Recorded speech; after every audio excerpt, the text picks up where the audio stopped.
Bonjour à tous et à toutes, bienvenue pour ce premier web séminaire de l'année 2022. Bonjour. Et bonjour à tous. Alors, tout d'abord tous mes voeux pour cette nouvelle année, que cette année 2022 vous apporte tout ce que vous souhaitez. On va faire un petit test son, je vous laisse réagir dans le chat, pardon. Bon, ça a l'air de fonctionner, parfait. Je me présente, donc je suis Valérie Bouillon, je suis animatrice numérique de territoire pour les professionnels du tourisme de l'Ain et je suis accompagnée aujourd'hui de Johan Pinturo, mon homologue, donc pour le département de l'Isère, et puis donc Pierre-Antoine, notre expert du jour de Logitourisme. Donc, pour le bon fonctionnement de notre web séminaire, comme d'habitude, se connecter en filaire plutôt qu'en Wi-Fi. On vous conseille plutôt d'utiliser un ordinateur et d'être plutôt sur Chrome ou Firefox. Bien entendu, d'éteindre toutes les applications de manière à pouvoir rester concentré et éventuellement de vous équiper d'un casque et de vous installer dans un lieu calme. En tant que participant, vous avez accès au son, à la vidéo, au chat et à la rubrique questions. Par contre, voilà, ne soyez pas étonnés, on ne vous entendra pas et on ne vous verra pas non plus.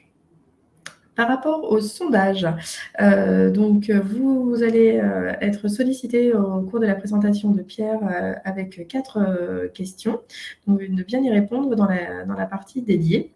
Et puis, si vous avez des questions, eh bien d'utiliser vraiment le module qui est dédié à ça, donc qui s'appelle questions tout simplement, et d'avoir des échanges entre vous, participants, dans la partie chat.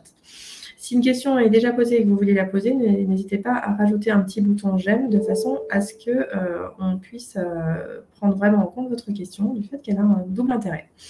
Voilà, je donne la parole à Johan pour qu'il vous présente la démarche qui existe en Isère.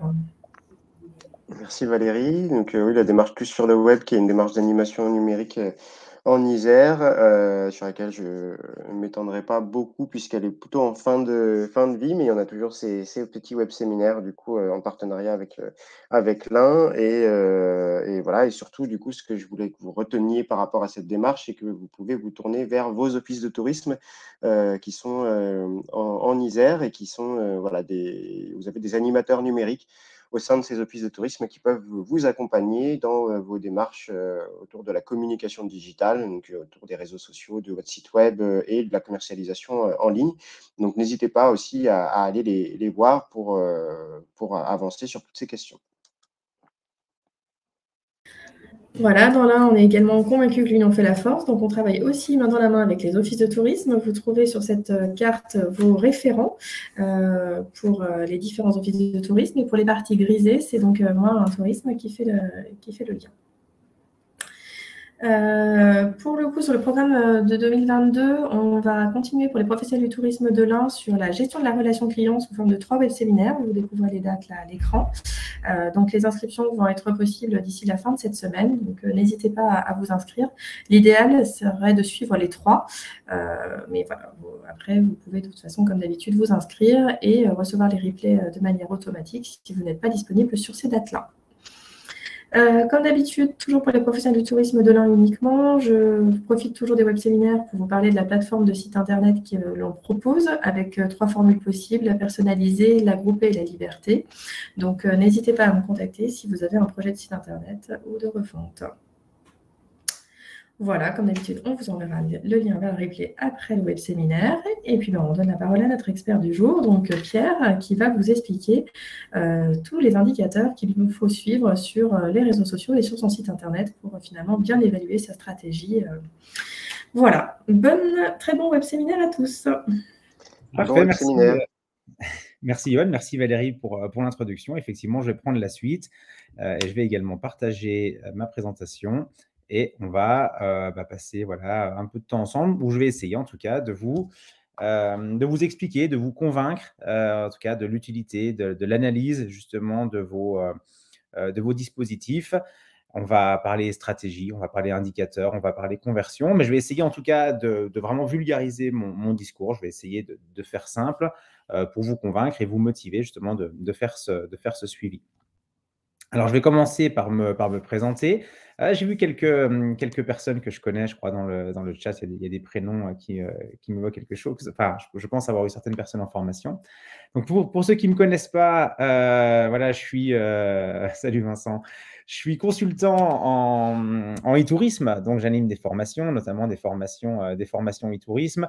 Ma spécialité, c'est surtout la stratégie digitale, le web marketing, l'animation numérique de territoire, hein, d'où Vincent, le référencement naturel et payant, la rédaction, et puis bien sûr tout ce qui concerne l'analyse numérique, parce que dès qu'on engage en fait une stratégie, il faut pouvoir l'analyser pour pouvoir derrière prendre les bonnes décisions. Voilà, je travaille chez Logitourisme depuis 10 ans maintenant. Avant, j'étais chez Atout France et j'accompagnais les marchés étrangers dans leur stratégie web marketing. Donc, finalement, je faisais déjà sensiblement le même travail. Je travaille pour une société qui s'appelle Logitourisme, qui est située à Lons et à Lille également. Donc, on est une équipe, on va dire, d'experts en e-tourisme. Mais je travaille également pour IATA. C'est la marque, on va dire, ombrelle de Logitourisme. C'est une structure qui fait des sites Internet. Hein, et donc, je suis chef de projet pour IATA sur la partie tourisme et sur la partie boutique. Qu'est-ce qu'on va voir ensemble aujourd'hui? On aura trois grands chapitres. On va déjà se poser la question de l'analyse. Qu'est-ce qu'on entend par un objectif clair et mesurable pour une action numérique? Qu'est-ce qu'on peut regarder finalement sur les réseaux sociaux? Et j'ai envie de poser une question plus large finalement, c'est pourquoi je suis sur les réseaux sociaux? Pourquoi j'ai un site internet? À quoi ça sert finalement? La question paraît bête, mais souvent, en fait, on est incapable d'y répondre. On ne sait pas finalement ce qui différencie notre présence sur Instagram ou sur Facebook ou même sur notre site Internet. Donc, en fait, si on veut analyser notre stratégie, si on veut être capable de se dire, à un moment donné, ce que j'ai fait, ça a permis de créer du chiffre d'affaires, et bien, en fait, il faut remonter finalement en amont et se dire pourquoi je suis là et à quel moment je vais pouvoir valider finalement une action qui concrètement me montre que j'ai atteint mon objectif. Vous allez voir, c'est certainement la partie la plus complexe quand on fait de l'analyse, c'est de savoir finalement qu'est-ce qu'on doit analyser pour être sûr qu'on a atteint nos objectifs. On va essayer ensemble de comprendre aussi la notion de reporting. On essaiera aussi de voir combien de temps ça prend, ce que ça implique, hein, voilà, en matière d'investissement, en matière de connaissances, sachant qu'aujourd'hui, on va travailler sur une dizaine d'indicateurs. Ça sera donc le chapitre 2, avec 4 premiers indicateurs sur le site Internet. Donc, j'aurais pu en mettre 15, mais je crois que quand on démarre, on peut aussi travailler sur quelques indicateurs. Et vous allez voir qu'à travers 4 indicateurs, ça va nous permettre déjà d'avoir une très bonne vision de ce qui fonctionne sur notre site Internet. On fera pareil pour la page Facebook, mais cette fois, on n'en gardera que 3. Et on fera pareil sur la page Instagram, où là aussi, on n'en gardera que 3. Et vous allez voir qu'à travers ces 10 indicateurs, vous allez pouvoir avoir une vision assez claire de la performance de vos actions. Et on terminera donc ce web séminaire par le tableau de bord. Un premier tableau de bord, mais ça va aller très vite, à créer sur Excel. Vous allez voir qu'en fait, Excel a des limites, mais je sais que certains parmi vous seront peut-être beaucoup plus à l'aise sur Excel que sur un autre outil. Donc, je vais vous montrer rapidement comment on peut créer quelques graphiques qui permettent de dégager des tendances sur Excel. Mais très rapidement, je basculerai sur Data Studio, qui est donc un outil gratuit fourni par Google. Alors, je ne suis pas du tout sponsorisé par Google, mais le côté gratuit, on ne va pas se mentir, est assez attractif. Et surtout, Data Studio, là où il est intéressant, c'est qu'en fait, c'est un agrégateur de données, c'est-à-dire qu'en fait, on va pouvoir récupérer des stats d'analytics. Malheureusement, on ne pourra pas récupérer de stats de Facebook et d'Instagram parce qu'en fait, les connecteurs sont payants. Donc, je vous montrerai, là aussi, sur une analyse simple, c'est beaucoup plus économique et presque plus performant. Et je vous montrerai comment vous allez pouvoir, vous créer en fait une petite base de données pour suivre vos publications finalement, hein, sur Insta et sur Facebook. Et l'intérêt Data Studio, c'est qu'en fait, on va tout agréger, on va tout mutualiser sur un seul et unique tableau de bord, alors divisé en 3 pages, hein. Mais au moins, voilà, vous aurez tout au même endroit. Donc, ce que ça impliquera, c'est un petit peu de mise à jour mensuelle, un petit peu d'analyse, mais rien de très conséquent, on va dire. Alors, Valérie, si tu es… alors, je salue également Bérangère. Valérie, si tu es d'accord, je veux bien que tu lances la première question. Voilà, à vos sondages. Et moi, je vais passer tout de suite au premier slide. Voilà, donc la première question, pensez-vous que votre stratégie sur vos différents dispositifs web est performante? question finalement assez complexe. On va voir en tout cas comment vous l'interprétez. Et volontairement, j'ai vraiment réduit à oui, non. On aurait pu dire je ne sais pas trop, peut-être. Mais c'est vraiment une première vision. On n'a pas le choix. C'est l'une ou l'autre. Et puis, on va bien sûr en débattre ensemble. Voilà, je vais laisser quelques instants.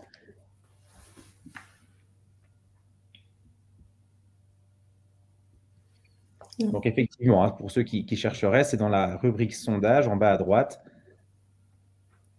pour pouvoir y répondre.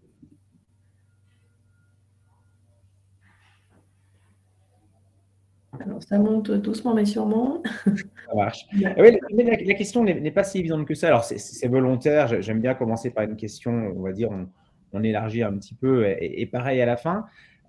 Mais c'est vrai que c'est une question finalement qui est simple, mais qui est tellement utile. C'est-à-dire que je sais que parmi vous, l'animation des dispositifs, c'est une contrainte. Vous avez un site internet parce que voilà, on n'arrête pas de vous dire que c'est nécessaire. On vous a dit d'aller sur Facebook parce que vous avez des clients. Mais c'est vrai que si finalement ça ne sert à rien, c'est du temps de perdu. Donc là aussi, je voudrais savoir comment chacun se situe. Est-ce que vous avez le sentiment que tous les efforts que vous réalisez à travers l'animation des réseaux sociaux et l'animation de votre site web, ça paye, ça sert à quelque chose, ça crée des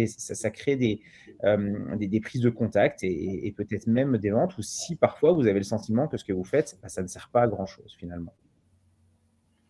Ouais, on a une certaine stabilité maintenant dans les votes. Donc, on a 72% des participants qui disent que non, ils ne pensent pas que leur stratégie est performante.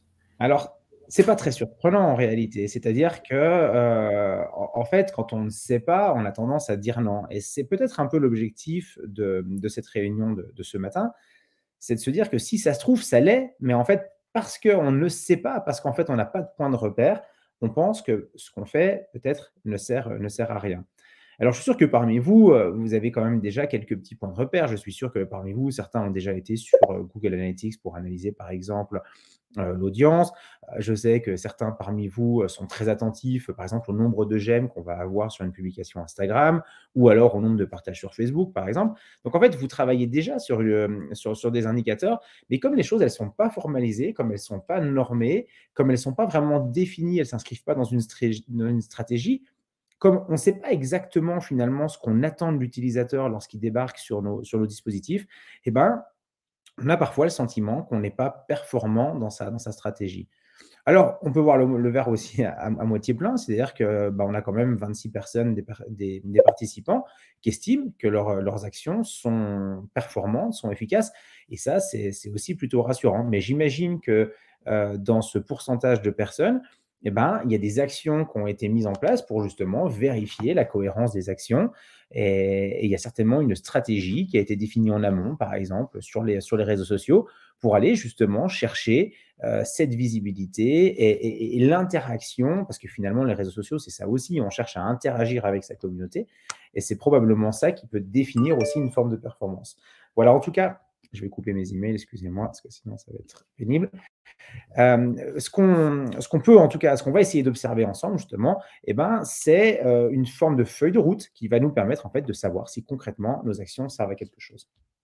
Alors justement, je vais commencer par une petite citation. Celui qui n'a pas d'objectif ne risque pas de les atteindre. Un petit proverbe chinois trouvé qui m'amuse beaucoup, mais qui est à la fois très vrai. On va souvent, on vous a dit à un moment donné, créez-vous une page Facebook, vous allez voir, ça va vous donner de la visibilité. Sauf qu'en fait, c'est faux. C'est-à-dire que vous allez avoir de la visibilité si vous avez une communauté, si vous engagez la communauté, s'il y a beaucoup d'interactions sur les publications, ce qui va créer de la viralité et créer de la visibilité auprès finalement des réseaux de vos abonnés. Ah oui, là, effectivement, ça va vous donner de la visibilité et peut-être même des ventes. Si vous êtes un restaurant dans l'Ain, si à chaque fois que quelqu'un vient manger chez vous, partage la publication sur les réseaux sociaux et cette publication elle est relayée par d'autres et tout le monde vient commenter en disant « Waouh, ça a l'air trop bon, immortel, c'est où ce resto ?» C'est sûr que les réseaux sociaux vont vous apporter des affaires. Par contre, si vous avez créé une page Facebook et que vous animez, quand vous y pensez, des fois, le vendredi soir, en disant: «Oh là là, la semaine est passée, j'ai toujours rien mis. Ah, peut-être que je vais mettre le menu, je vais peut-être mettre le menu du jour de la semaine prochaine» et cetera. Si on n'est pas dans le bon timing, si on n'est pas forcément dans les attentes des utilisateurs, et ben, en fait, on n'engage pas et on peut très bien passer 2 heures à animer sa page. Si la communauté ne réagit pas et si la communauté, j'ai presque envie de dire, ne voit pas nos publications, bah, ça ne sert pas à grand-chose. C'est pour ça que c'est très important, en fonction de votre stratégie, bah, d'avoir des objectifs et j'ai envie de vous dire, la 1re des questions, c'est: «Pourquoi j'ai un site internet? Pourquoi j'ai un site internet? À quoi il sert?» Moi, je pense qu'un site internet, son premier rôle, c'est de transformer des prospects en clients. C'est-à-dire qu'en fait, on a déjà des personnes qui semblent intéressées et c'est là que le référencement, évidemment, prend toute son importance. Si vous avez une petite chambre d'hôte, au centre-ville, par exemple, de Bourg-en-Bresse, eh ben, il va falloir travailler son site internet avec des forces concurrentielles, la proximité avec la gare, un parking gratuit, un super petit déj, une chambre spacieuse, confortable, et cetera. Mais c'est votre site internet qui doit, à un moment donné, apporter, en fait, des arguments, convaincre votre voyageur qu'il va pouvoir trouver, tout le confort dont il a besoin et tous les équipements. Donc, vous êtes là pour le séduire, pour l'informer, pour lui donner envie de venir chez vous. Et puis surtout, l'avantage, le vrai avantage du site internet, ce qu'on ne peut pas faire avec les réseaux sociaux, c'est qu'on va pouvoir aussi engager en fait le visiteur. Engager le visiteur, ça veut dire quoi? Ça veut dire qu'en fait, on attend quelque chose de sa part, ce qu'on appelle une conversion. Ça peut être quoi? Ça peut être un achat, évidemment, si je vends quelque chose, mais ça peut être une demande de réservation, ça peut être un formulaire de contact, ça peut être télécharger un document, peu importe en fait. Mais c'est souvent en fait un clic qu'on attend. Et donc en fait, sur le site internet, il va falloir redessiner les objectifs. Qu'est-ce que j'attends du visiteur lorsqu'il va venir sur mon site internet? Pour ça, je vais aussi, utiliser plusieurs pages. Je ne vais pas me contenter d'une page d'accueil qui décrit sommairement, mon produit.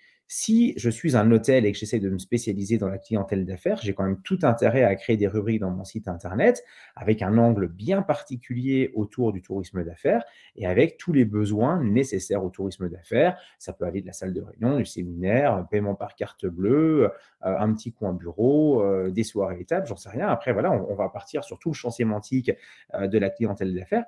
Mais en fait, on va essayer dans son site internet de bien compartimenter l'information pour répondre aux besoins. Parce que si moi, je veux organiser un séminaire dans votre hôtel et que derrière, quand j'arrive, j'ai que de l'information grand public où on me parle de famille, où on me parle de coins jeux pour les enfants et de menus pour les enfants, ou même d'accès handicapé. Toutes ces informations sont certes très intéressantes, mais elles ne correspondent pas du tout à mes besoins. Donc en fait, il faut redonner du sens aussi à vos sites internet et se dire que votre site internet, c'est presque un commercial qui bosse pour vous 24 heures sur 24.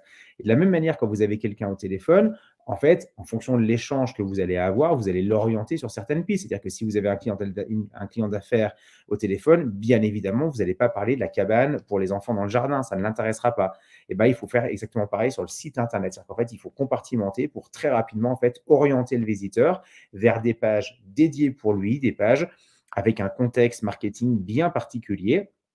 Une fois qu'il aura trouvé l'ensemble de ses réponses, il y a de fortes chances qu'il s'engage et qu'il s'oriente vers une conversion, une demande de renseignement, un achat, une réservation ou tout ce que vous voulez.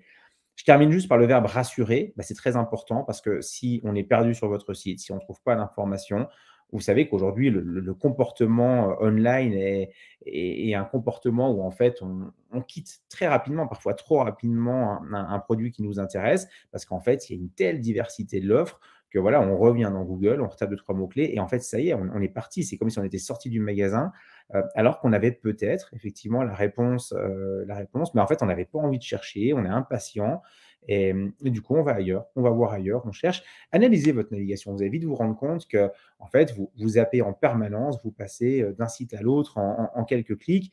Donc, c'est très important de bien structurer son site internet pour convaincre, rassurer et orienter le visiteur vers une réservation. Si vous observez bien beaucoup de sites internet, vous vous rendrez compte qu'en fait, très rapidement, on vous incite à vous engager à travers des boutons, ce qu'on appelle des call to action, un petit chat qui s'affiche en bas à droite, on vous répond tout de suite. Parce qu'en fait, on sait très bien qu'une fois qu'il y a un premier contact qui est établi avec le client, bah derrière, si on est assez bon, normalement, on peut aller vers un maximum de conversions. Mais pour établir ce premier contact, bah, il faut qu'il y ait une première conversion. Et il faut, on appelle ça dans le jargon marketing des leads, hein, c'est-à-dire qu'en fait, il faut que les leads deviennent à un moment donné des prospects, c'est-à-dire qu'en fait, ils aient manifesté à travers un comportement un intérêt pour notre produit et derrière, nous, bah, on essaye d'engager à travers tous nos outils des actions pour le faire réserver. Posons-nous maintenant la question d'un objectif, par exemple, pour un restaurant qui est sur Facebook. Alors, j'ai pris un restaurant, pris le premier qui venait, La Chaumière, je crois que c'est à Dole, c'est vers chez moi. À quoi ça sert aujourd'hui d'être sur Facebook? Moi, je pense que pour beaucoup d'entre vous, il y a une erreur d'interprétation et une erreur de stratégie. Beaucoup vont communiquer sur de l'actualité, comme si c'était un espèce de petit journal de bord en disant: «Bah, tiens, demain, je sais pas, on met de la lotte au menu, on sera fermé dimanche exceptionnellement, on souhaite bonne année à tout le monde, etc. Je dis pas que c'est pas la mauvaise stratégie, mais si on se repose la question: «Pourquoi je suis devenu fan de La Chaumière?» Qu'est-ce que j'attends, en fait? Bah, déjà, premièrement, si je suis devenu fan, c'est qu'on se connaît. C'est-à-dire qu'il y a très peu de chances que je devienne fan de La Chaumière si je ne connais pas du tout le restaurant. Je vois pas trop l'intérêt. Ou alors, c'est que j'ai envie d'y aller. C'est mon rêve, je rêve d'aller à La Chaumière. Mais en tout cas, il y a une relation affective qui existe. C'est-à-dire que ce n'est pas par hasard que je suis devenu fan de La Chaumière. Et qu'est-ce que j'ai envie de voir? Mais en fait, j'ai envie de voir l'histoire de La Chaumière. J'ai envie de voir quelqu'un qui me raconte un peu son quotidien, avec qui il travaille, ses produits, sa façon de cuisiner, des anecdotes, etc. Mais si je suis fan de La Chaumière, est-ce que ça m'intéresse vraiment de savoir que dimanche, il est exceptionnellement fermé? De toute façon, je n'avais pas prévu d'y aller, donc en fait, je ne suis pas concerné par cette information. Et, et ben, en fait, à un moment donné, il peut y avoir aussi une forme de lassitude, parce que c'est-à-dire que si La Chaumière, elle m'envoie toujours des informations plutôt sur le genre information pratique, je ne vais jamais m'engager. Et si je ne m'engage pas sur les réseaux sociaux, en fait, assez rapidement, je ne vois plus les publications. Vous savez que l'algorithme aujourd'hui fait un tri massif auprès des utilisateurs. Et en fait, on voit les pages et on voit les profils avec qui, en fait, il y a un taux d'affinité qui est assez élevé. C'est assez logique, finalement. Donc, si vous n'avez jamais interagi sur la page Facebook de La Chaumière, si j'ai jamais un petit like ou un petit partage qui est laissé, vous allez voir qu'au bout de 2-3 semaines, vous ne verrez plus les publications de La Chaumière. Donc, en fait, il faut vraiment se poser la question. Si je suis sur Facebook, ça veut dire qu'il faut que j'engage un maximum ma communauté. Il faut qu'à chacune de mes publications, je collecte un maximum de j'aime, un maximum de clics sur mon image pour montrer à Facebook que ceux qui voient mes publications s'y intéressent, tout simplement. Donc, je peux informer, mais j'ai presque envie de dire que ce n'est pas forcément l'objectif principal. L'objectif, ça va être d'engager, d'échanger peut-être avec sa communauté, poser des questions, et puis peut-être effectivement jouer sur l'actualité, mais en essayant de diffuser des messages qui invitent l'équipe à s'engager. Je vous donne un exemple très simple. Si vous mettez un message, un genre de statut bonne année et bonne santé à tous, il y a plus de chances qu'il y ait beaucoup d'engagement. Par contre, si on voit une photo de l'équipe, bras dessus, bras dessous, grand sourire, verre à la main, en disant voilà, nous sommes fermés aujourd'hui, mais nous fêtons la nouvelle année entre nous, etc. On raconte quelque chose, on est déjà dans du storytelling, on est dans de l'émotion. Il y a des personnes qui vont s'identifier en disant ah bah ouais, ils ont l'air de bien s'entendre, ça a l'air chouette de travailler à la Chaumière, etc. Et là, on va s'engager. Donc en fait, derrière un même message marketing, derrière une actualité, on peut avoir des objectifs qui sont finalement assez différents. Mais il n'y a qu'un seul objectif, on va dire, majeur sur Facebook et sur les réseaux sociaux, et ben, c'est justement de s'engager sur chacune de nos publications. Donc, quand on va poser les objectifs marketing de sa présence sur les réseaux sociaux, c'est pas de se dire ah tiens, je vais en profiter de Facebook pour dire que la semaine prochaine, finalement, ça ne sera pas de la lotte, mais ça sera du faux filet. Ça ne sert à rien parce que personne ne va s'intéresser à ça. Peut-être la poignée d'utilisateurs qui viendra manger ce jour-là, mais nous, ce qu'on a envie de voir, c'est des belles photos. Mais regardez sur quoi vous interagissez. C'est toujours sur des paysages, sur des histoires qui vous ont touché. On est vraiment sur le champ émotionnel et on n'est pas tellement sur le champ fil d'actu. Donc, reposez vos objectifs et vous allez voir que derrière, vous allez pouvoir être dans la performance. On y reviendra plus tard. Enfin, sur Instagram, c'est un petit peu différent de Facebook, mais on reste malgré tout sur un réseau social. Instagram, on dit toujours que c'est le réseau des influenceurs. Qu'est-ce que ça signifie? Ça signifie qu'en fait, Instagram, quelque part, nous livre des idées, nous livre finalement des contextes. Je sais que certains parmi vous qui n'y sont pas ont beaucoup de mal à comprendre qu'aujourd'hui, on cherche un resto sur Instagram. Nous, je dis nous, parce que voilà, ma génération en fait partie. on cherchait dans les pages jaunes, quoi. C'est-à-dire que quand on a besoin d'un restaurant, tu es dans une commune, tu es dans les pages jaunes, bah, c'est vrai qu'il y a toute une nouvelle génération aujourd'hui, mais qui est à des années-lumière de ce comportement. C'est-à-dire qu'avant même de choisir une destination ou même une spécialité, en fait, on va se laisser porter par des belles photos, mais ça va du restaurant, mais ça peut être un décorateur, ça peut être une chambre d'hôte, ça peut être finalement, j'ai presque envie de dire, quel que soit le secteur d'activité, mais en fait, on se laisse séduire. Et davantage encore que sur Facebook, puisqu'il y a moins de texte. On est vraiment sur une image qui nous raconte quelque chose. Et c'est assez intéressant en réalité de voir comment une image, en fait, elle peut porter des valeurs, elle peut porter des croyances, des aspirations.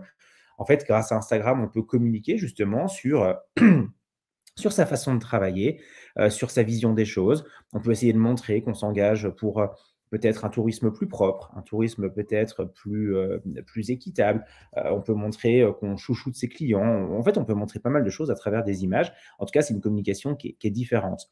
Moi, je pense que Instagram, c'est probablement de tous les dispositifs, c'est probablement pas le plus facile, mais en tout cas, celui qu'on va cerner le plus facilement. Facebook, c'est très complexe. Et puis en plus, Facebook, au niveau des cibles, et vous le voyez tous au quotidien, il y a une problématique autour des clivages, des haters qui viennent et puis qui vont vous, entre guillemets, vous pourrir votre fil d'actualité parce qu'ils vont vous critiquer.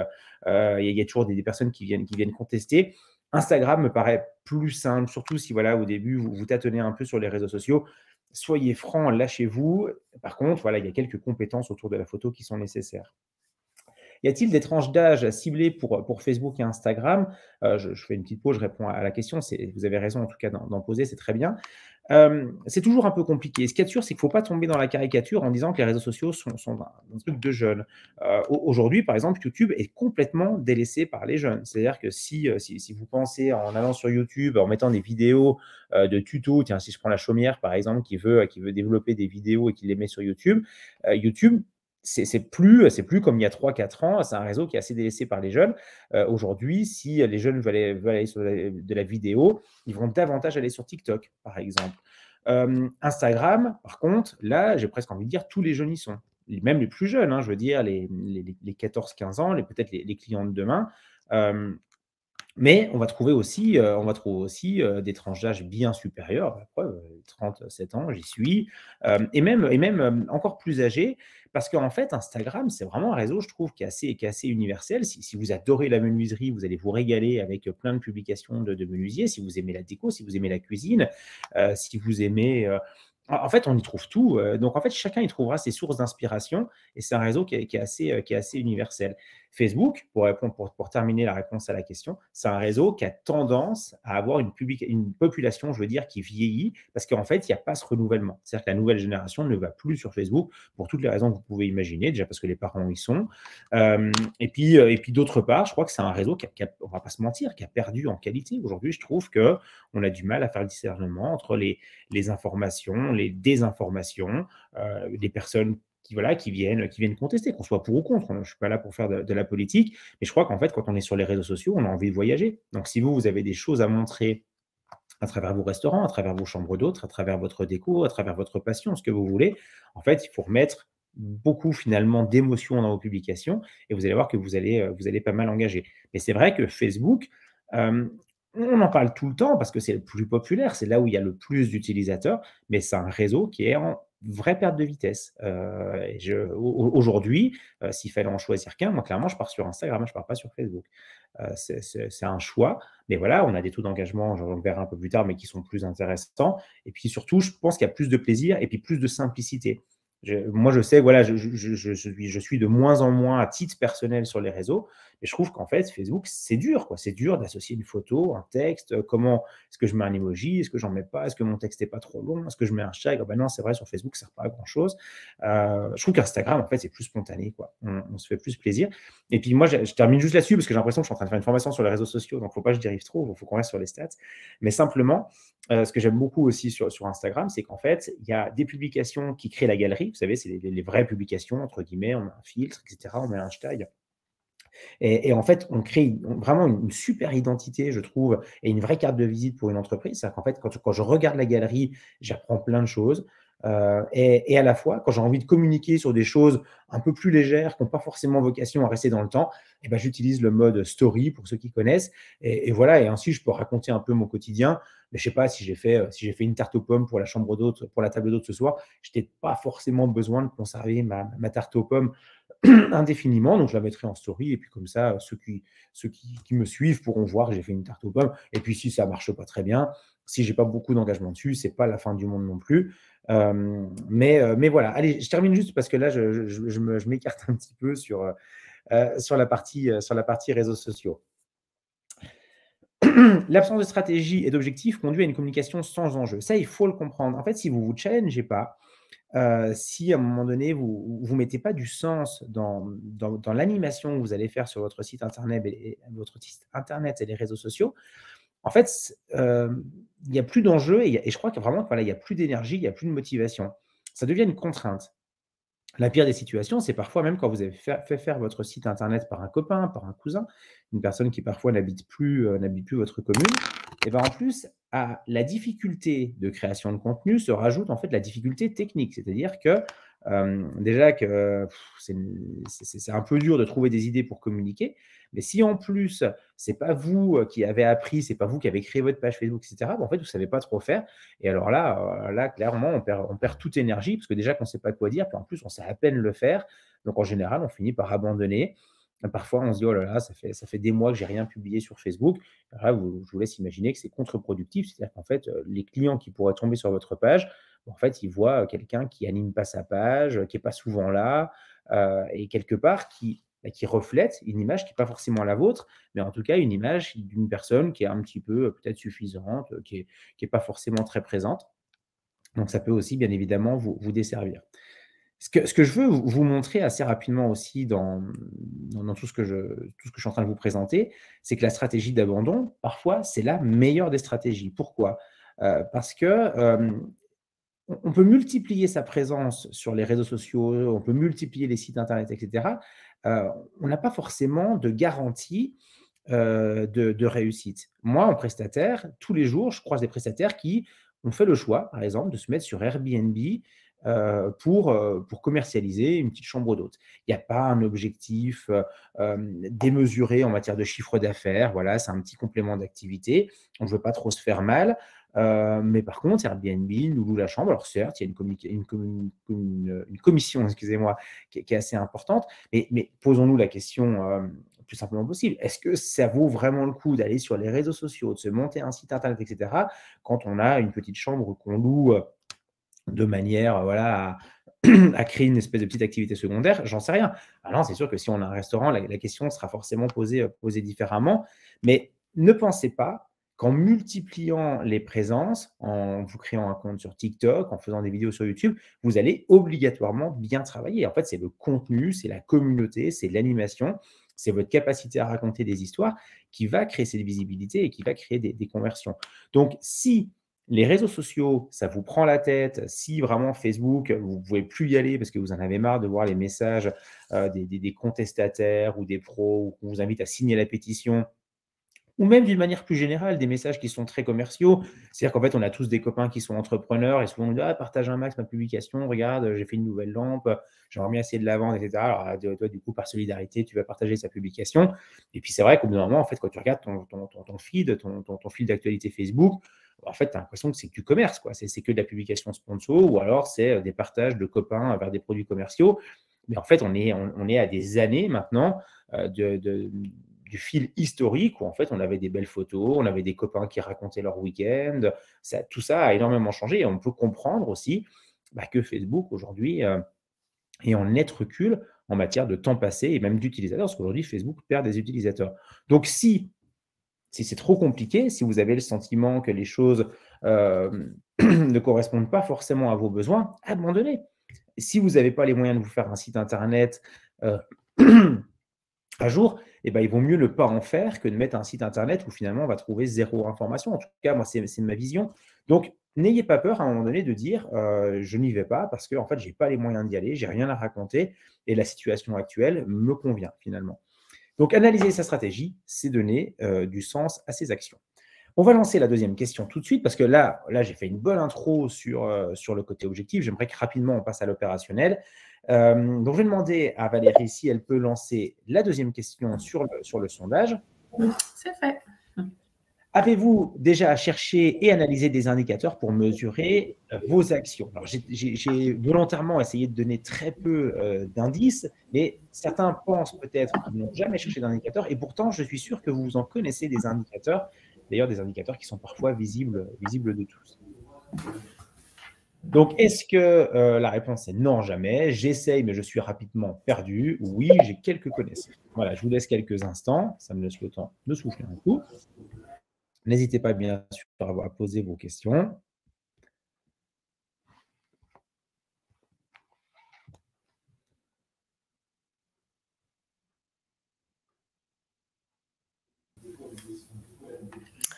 On a 54% de personnes qui déclarent avoir quelques connaissances, 44% essayer mais être rapidement perdu, et 5% non jamais.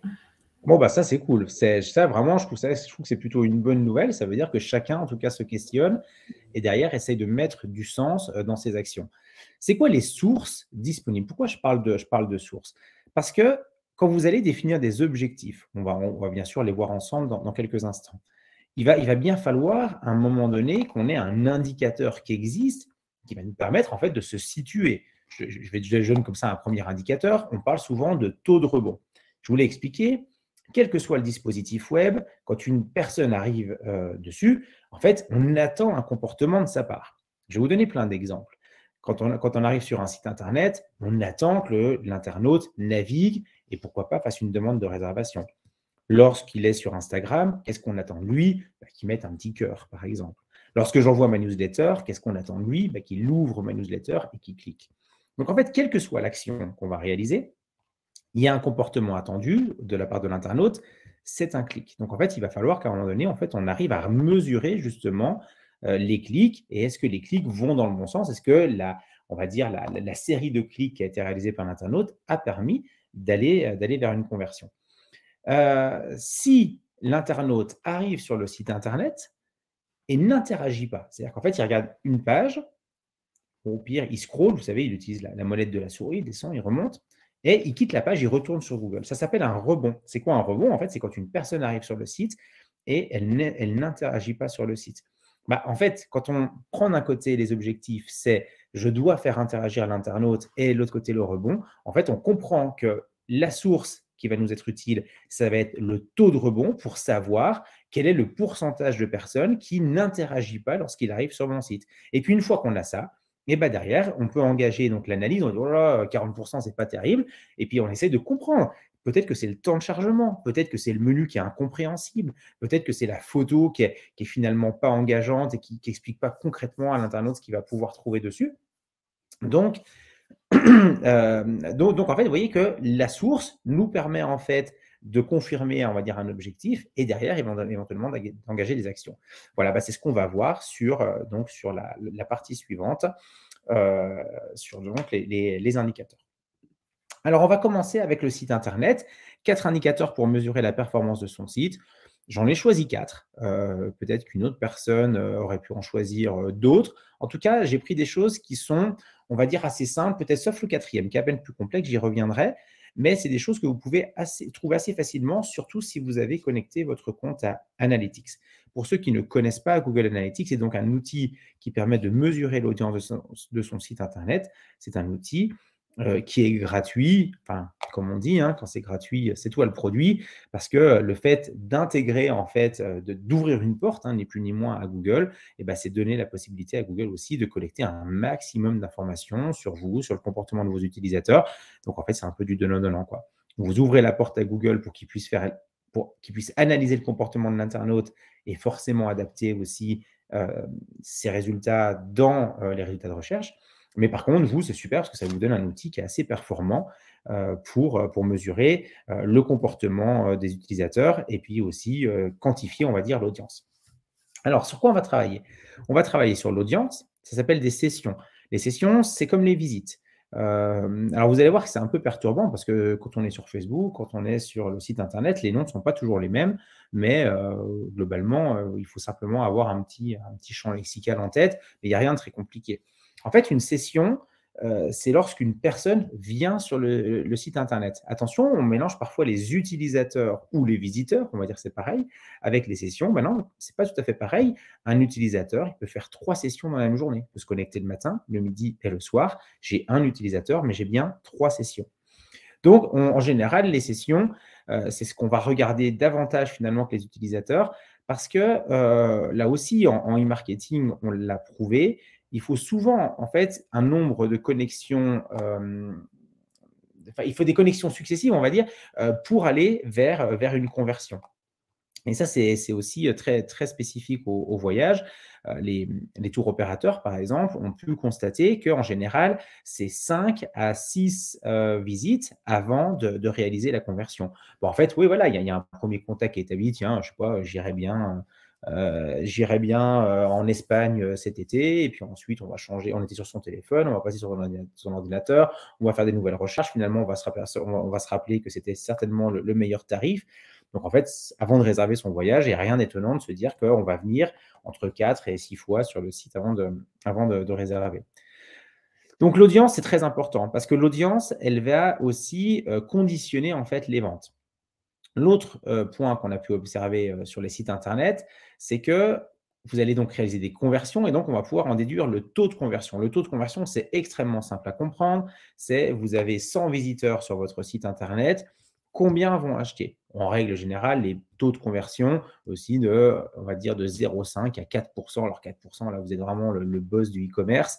C'est assez rare à atteindre, mais à la limite, pourquoi pas? Mais voilà, ça va aller de 0,00 pour vraiment les plus faibles à 4% pour vraiment des tueurs du web.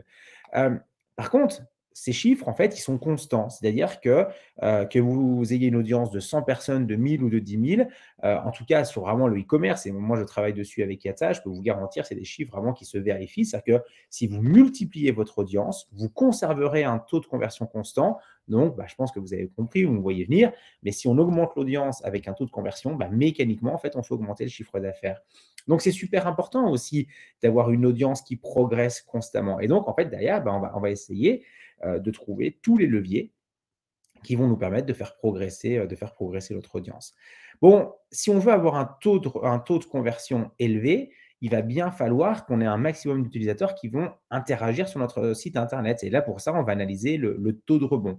Alors qu'avec la dernière version d'Analytics, c'est un petit peu différent. Il appelle aussi ça le taux d'interaction. Le calcul n'est pas tout à fait le même, mais on va essayer de rester le plus simple possible parce que si on rentre dans la technique, je risque de vous perdre. Et puis, de toute façon, ça n'apporte rien. Parce que ce qu'il faut comprendre, c'est qu'un internaute qui rentre sur un site, c'est un internaute qui doit interagir. Il y a un comportement qui est attendu. Et c'est super important. Je vais vous expliquer pourquoi. Parce que si vous créez, par exemple, une page spécifique, je garde mon exemple de clientèle d'affaires. Vous avez fait une super page, vous avez une chambre d'hôte et du coup, vous avez fait une jolie page pour expliquer à votre client d'affaires que vous avez tout prévu pour lui, qu'il aura un petit plateau de repas le soir parce qu'il va arriver tard, qu'il pourra se garer, qu'il pourra sécuriser son matériel s'il a du matos dans la voiture, par exemple, qu'il y a le paiement par carte bleue, qu'il y a un tarif préférentiel parce qu'on est en semaine et que voilà, on sait qu'il y a des forfaits pour les entreprises, etc., etc. La personne, elle va taper des mots-clés, elle va rentrer directement sur cette page parce qu'elle aura peut-être tapé, je ne sais pas moi, chambre d'hôte, client affaires, Nantua, je dis n'importe quoi. Donc là, voilà, si vous avez bien créé votre page, normalement, vous devez ressortir dans Google. Ce qui va se passer, c'est que la personne, elle va s'engager. C'est-à-dire qu'en fait, voyant que ses attentes, que le produit correspond finalement à ses attentes, elle va s'engager et donc elle va pouvoir réserver. Par contre, si je n'ai pas de page spécifique, alors que si ça se trouve, vous le faites, la personne, peut-être qu'elle va arriver, elle va dire « Oh non, même, ça ne m'a pas l'air du tout adapté là, pour la clientèle d'affaires, à mon avis, ils ne doivent pas faire. » Et donc, du coup, en fait, on s'écarte. Et donc, on fait un rebond. Donc, en fait, vous allez vous poser vraiment la question de ce taux de rebond. De toute façon, quel que soit le dispositif, il faut toujours lutter contre les rebonds. Il faut se poser les bonnes questions. Et parfois, c'est beaucoup plus simple que ce qu'on imagine. Mais par exemple, vous savez, on aime bien mettre des grosses photos, des diaporamas, des animations. Ouais, sauf que tout cela a un poids et en fait, le poids nous fait abandonner le site on sait que chaque seconde supplémentaire de temps de chargement, c'est des pourcentages de rebond en plus. Et d'ailleurs, aujourd'hui, on parle de plus en plus d'éco-conception. Les sites éco-conçus, vous allez le voir dans les mois et années à venir, en fait, on aura de moins en moins de photos, on aura de plus en plus d'illustrations, on aura des sites qui seront de plus en plus épurés, parce qu'en fait, on va aller vers des sites extrêmement légers en matière de poids pour essayer de les faire consommer le moins d'énergie possible. Et puis, en fait, on s'aperçoit que finalement, ce n'est pas forcément le diaporama hyper lourd qui crée des conversions, mais ça peut être au contraire la fluidité et la rapidité du site qui rendent la navigation agréable, notamment quand on est sur un téléphone. C'est 60% des visites aujourd'hui, hein, la navigation sur téléphone.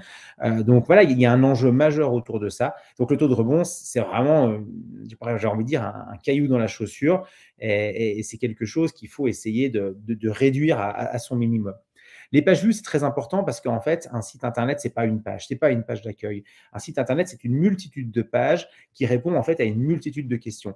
Donc en fait, son site internet, on doit pouvoir naviguer et trouver en fait différentes entrées possibles en fonction d'un contexte marketing. Il y a peut-être des personnes qui vont adorer, par exemple, le côté cheminée avec fauteuil pour bouquiner, pour faire un jeu de société avec les enfants, etc. Donc, en fait, il va falloir qu'à un moment donné, sur mon site, j'ai un angle marketing autour de cette cheminée pour peut-être essayer d'attirer toutes les personnes qui pourraient taper chambre d'hôte avec cheminée. Peut-être que je vais avoir des spécificités pour ma clientèle motard, VTT, randonneur. Peut-être que j'en vois vraiment du lourd sur ma table d'hôte et du coup, je veux vraiment en faire une force concurrentielle. Mais en tout cas, votre site, page par page, il doit permettre aussi de décrire votre produit marketing. Donc, en fait, les pages vues vont essayer de mettre en avant justement la capacité que vous avez à orienter un visiteur justement vers une page spécifique du site, une page qui va certainement en fait le motiver, le rassurer, l'informer et qui va permettre de l'orienter vers une conversion. Les conversions réalisées, un achat de formulaire, etc. Donc là, c'est à peine plus complexe parce que pour mesurer en fait une conversion, il y a un petit code à mettre en place. Donc là, c'est soit vous travaillez avec une agence, mais c'est avec Analytics en tout cas. C'est à peine plus complexe parce que les pages vues, le taux de rebond, l'audience, tout ça, c'est fait automatiquement du moment où vous avez couplé votre site avec Analytics. Les conversions, en fait, il faut lui dire, bah voilà, quand le gars il clique sur ce bouton et qu'il télécharge par exemple un formulaire, pour moi, c'est une conversion parce que c'est un objectif marketing. Je voulais qu'il télécharge ce formulaire. Donc là, c'est à peine plus complexe, mais voilà, n'importe quelle agence un peu qualifiée ou même, je suis sûr que parmi vous, certains peuvent le faire. Il n'y a rien non plus de très complexe. Donc, regardez maintenant, on reprend les mêmes chiffres. Je vais essayer d'avancer un peu parce que je parle trop, c'est mon plus gros défaut, peut-être. Mais je voudrais simplement qu'on revienne sur les sessions et le taux de rebond. Donc, quel est l'objectif d'audience? Vous l'avez compris, l'objectif personnel, les objectifs personnels, c'est une audience qui progresse. Pourquoi? Parce que si votre audience progresse, les conversions qui en découlent vont progresser aussi. Et donc, le taux de rebond, c'est un taux de rebond inférieur à 30%. Alors, vous allez me dire, pourquoi pas 10? Parce que 30, ça fait beaucoup quand même, un tiers des personnes qui n'interagissent pas. Ouais, mais quand on analyse le web, on se rend compte qu'en fait, il y a des erreurs de référencement, il y a parfois des problèmes de connexion, etc. Et en fait, il y a un taux incompressible de 30%. Alors, certains peut-être se disent, ouais, non, attends, mais moi, sur mon site, je suis à 17, c'est nickel. Mais tant mieux si vous êtes sous les 30%, c'est nickel. Mais je peux vous garantir que quand on commence à faire un certain volume d'audience, c'est pas simple d'être sous les 30%. Par contre, comprenez une chose, c'est qu'à chaque pourcentage de visiteurs en moins, on va dire, au niveau des rebonds, c'est des personnes qui s'engagent et peut-être qui s'engagent du coup vers des conversions. En fait, on est vraiment sur des systèmes de proportionnalité. Plus je fais de l'audience, plus mes rebonds sont bas, plus ça me laisse en fait des possibilités pour aller faire des conversions. Autre objectif personnel, c'est multiplier les pages vues. Quand on a un site internet, ce n'est pas une page, c'est une multitude de pages. Ça ne coûte pas plus cher d'avoir 20 pages que d'en avoir une. Donc, multipliez encore une fois les points de visibilité. N'ayez pas peur de bien structurer l'information, de bien compartimenter l'information, parce que plus vous allez compartimenter sur un ou deux mots-clés, par exemple en fonction de services, de thématiques, en fonction de cibles, en fonction un petit peu de ce que vous voulez, et plus en fait vous allez permettre à des visiteurs de trouver des réponses à leurs questions. Je ne sais pas, il y a une piscine, je suis flippé parce que du coup, j'ai des enfants en bas âge. Et derrière, hop, je vais sur le contenu piscine, rubrique sécurité. Ah, OK, il y a une alarme, il y a une barrière, etc., etc. Je suis rassuré. Alors que si on se contente de dire sur la page d'accueil qu'il y a une piscine, en fait, il y a plein de questions qu'on se pose autour de la piscine et on ne va pas forcément trouver, les réponses.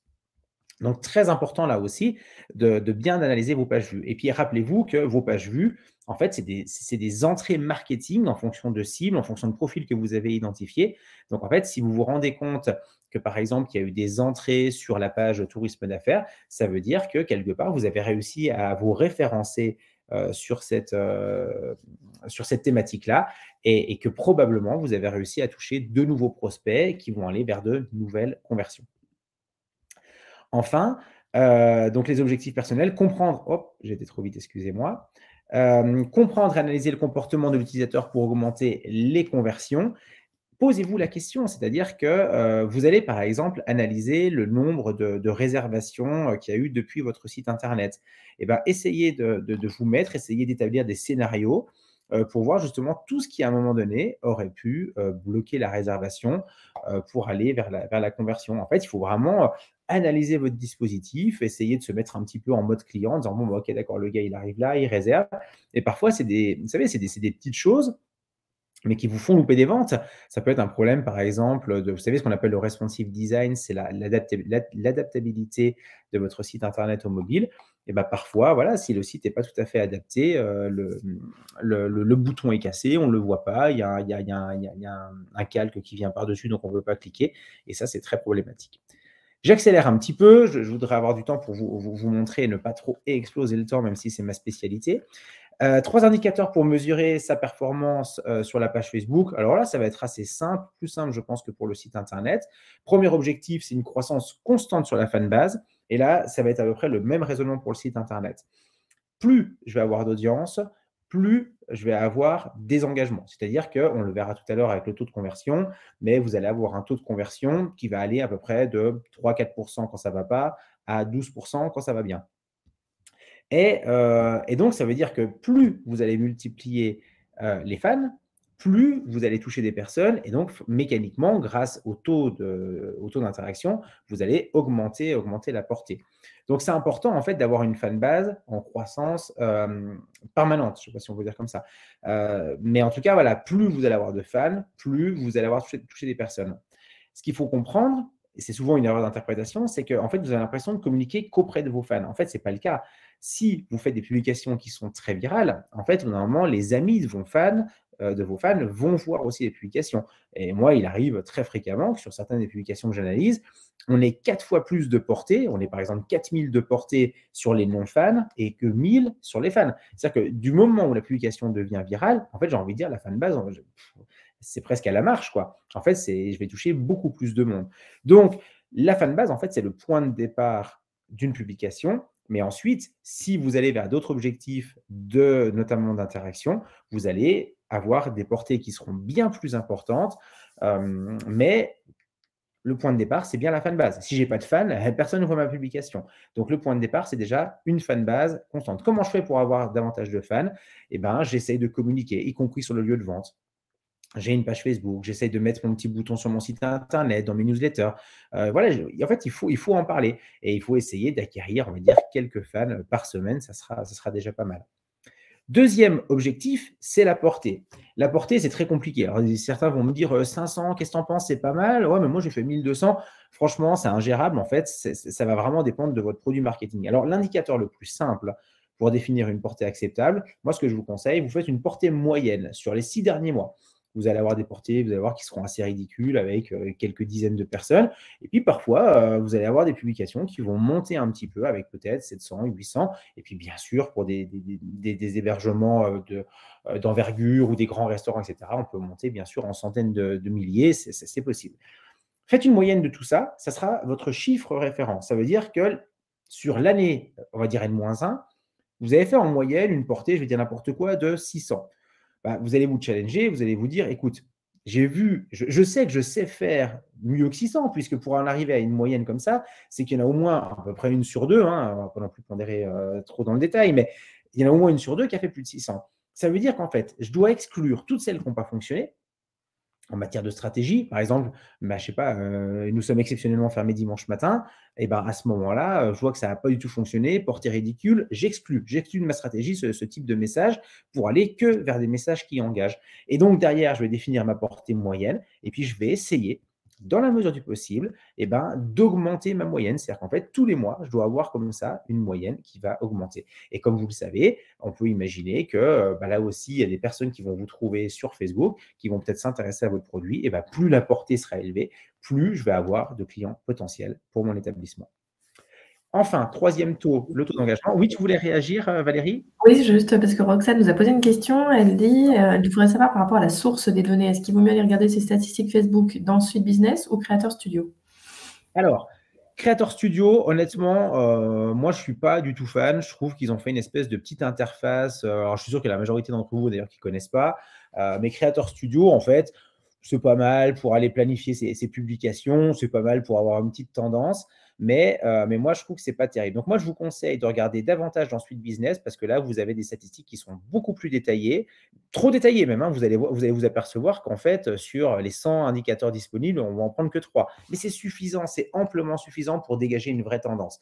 Je peux vous garantir que si vos fans augmentent, que votre portée augmente et que vous avez un taux d'engagement qui se maintient entre 5 et 10%, vous ne pourrez plus dire que vous n'êtes pas performant sur les réseaux sociaux. C'est-à-dire que vous serez au contraire dans ceux qui s'en sortent plutôt bien. Mais je trouve que Creator Studio, en fait, il ne nous aide pas à voir ça. C'est-à-dire qu'en fait, il va nous sortir un petit graphique, genre sur la tranche d'âge de la fanbase. Mais franchement, ça ne fait pas beaucoup avancer la stratégie, je trouve. Quoi. Alors, des fois, on va se dire, ça va, ceux que j'ai le plus touché, c'est les 30-40 ans, ça tombe bien, c'est ma cible. Ce n'est pas aussi simple que ça, je trouve. Donc, Creator Studio, moi, à titre personnel, sur les vidéos, ceux qui font beaucoup de vidéos, je crois que l'outil est plutôt pas mal. Mais je me pose encore des questions vraiment sur sa réelle valeur ajoutée parce que, je ne sais pas. Bon, de toute façon, vous savez que les statistiques, ça n'arrête pas de changer sur Facebook. Ils avaient annoncé au mois de juin dernier qu'on n'en aurait plus du tout. Finalement, on les a toujours. On a exactement les mêmes rapports. Donc, en fait, je n'ai pas trop compris ce qui avait changé. Mais en tout cas, moi, voilà, je vous conseille Suite Business qui est bien plus complet que Creator Studio pour les stats. Voilà, je pense que j'ai répondu à la question. 3 indicateurs pour mesurer sa performance sur sa page Insta. En fait, on a les mêmes globalement. Je ne vais pas réinventer la roue. Simplement, les stats Insta, c'est un peu plus compliqué pour trouver les indicateurs parce qu'en fait, il faut aller sur son téléphone pour avoir accès aux statistiques. Alors là aussi, vous pourriez en trouver un peu dans Creator Studio. Mais voilà. Donc, je pense que si vous avez Insta, vous avez forcément l'appli Insta. De toute façon, ça me paraît quasiment inévitable. Mais donc, en fait, voilà, sur chacune de vos publications, vous cliquez dessus et en fait, vous avez un petit lien à voir les statistiques. Vous les avez tous forcément déjà vues. Et en fait, vous allez pouvoir du coup voir la portée sur vos publications. Donc, j'ai ressorti ça. Justement, ça vient de Creator Studio, ce petit schéma. Mais en tout cas, l'idée, c'est d'avoir un maximum d'abonnés. L'objectif, c'est d'en avoir chaque semaine. Vous savez que sur Instagram, là aussi, c'est une vraie force comparée à Facebook. C'est qu'en fait, nos publications, elles ont une durée de vie, mais beaucoup plus longue que sur Facebook. Sur Facebook, une publication qui ne marche pas, au bout de quelques minutes, elle sort des fils d'actualité. Sur Instagram, grâce au hashtag, à l'identification de lieux, de personnes, grâce aux galeries, etc., en fait, vos publications, elles ont de fortes chances d'être vues et revues. Alors, quand on a un petit prestataire, je ne vais pas vous faire croire que tous les jours, il va y avoir des nouveaux visiteurs, mais on va dire que c'est probable.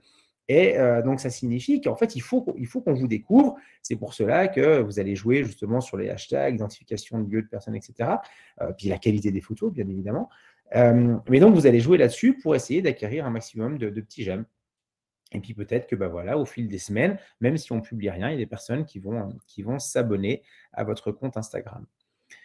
La couverture, la portée, l'audience, c'est toujours la même chose. Là aussi, on ne sait pas trop pourquoi. Facebook, il a toujours appelé l'indicateur portée, puis un jour, c'est tombé comme ça, il a changé, il a appelé ça couverture. Donc voilà. Non, on n'a pas accès sur un ordi. Alors souvent en formation, on me dit, mais si, tu passes par une petite extension de navigateur, ça fait croire à ton navigateur que tu es sur un téléphone. Donc on peut pas. Après, à travers Creator Studio, on peut quand même exporter une partie des stats. C'est vrai que souvent, je fais des réponses qui sont peut-être un petit peu trop catégoriques, mais en tout cas, si je me connecte sur Insta, alors prouvez-moi le contraire si vous pensez, mais moi, à ce jour, j'ai pas réussi. Si je me connecte sur Insta, côté ordinateur, j'accède à mes photos, ma galerie, mon profil, etc. Mais je n'ai pas les stats. Par contre, quand je vais sur le mobile, via l'application, j'ai accès aux stats. Alors, si certains d'entre vous ont constaté le contraire, n'hésitez pas à le mettre dans le chat. Je suis loin d'avoir la science infuse sur les réseaux sociaux. Et si vous avez un bon plan pour trouver les stats à travers l'ordinateur, vous pouvez y aller. Mais moi, je vous dis, enfin, moi, je sais quand je fais les miennes de stats, que ce soit pour moi ou pour mes clients, j'ai mon téléphone à côté, j'ouvre ma publication, je reporte les chiffres. De toute façon, vous allez voir, hein, je vais vous montrer après la base de données. Je ne reporte pas 10 millions d'indicateurs. J'en ai pas besoin parce qu'en fait, à travers les 3 stats que je vous donne, ça dégage une vraie tendance. Alors, bien sûr, si je travaille pour un client, je vais aller en chercher plus parce que je vais essayer d'étoffer mes tableaux de bord. On va essayer d'aller vers davantage d'analyse et de finesse. Mais pour avoir une tendance mensuelle de sa performance, faites-moi confiance, ces 3 indicateurs sont largement suffisants.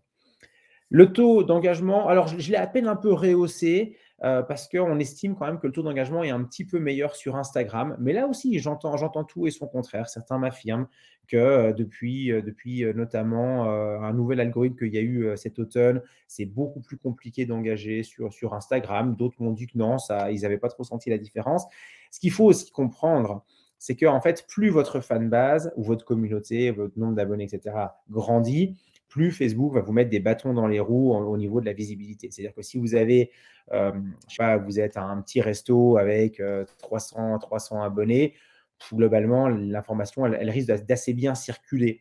Par contre, si vous êtes une chaîne avec des revenus démesurés et puis vous êtes un client potentiel pour la publicité, et ben là, Facebook et Instagram, hein, Meta, la nouvelle agence, va forcément vous mettre aussi quelques difficultés en matière de visibilité. Donc, là, je vous donne vraiment des tendances sur des chiffres moyens, sur des petites communautés avec maximum 1000 personnes, mais ces chiffres peuvent varier en fonction aussi de la taille de votre communauté. Et puis, ces chiffres vont aussi varier en fonction de la qualité. C'est-à-dire que si ça fait 2 ans que vous publiez des choses qui intéressent personne, il va falloir sortir un peu les rames pour aller reconquérir, on va dire, la communauté, puisque ça n'intéressait pas, Facebook a décidé de ne plus diffuser les messages auprès de la communauté.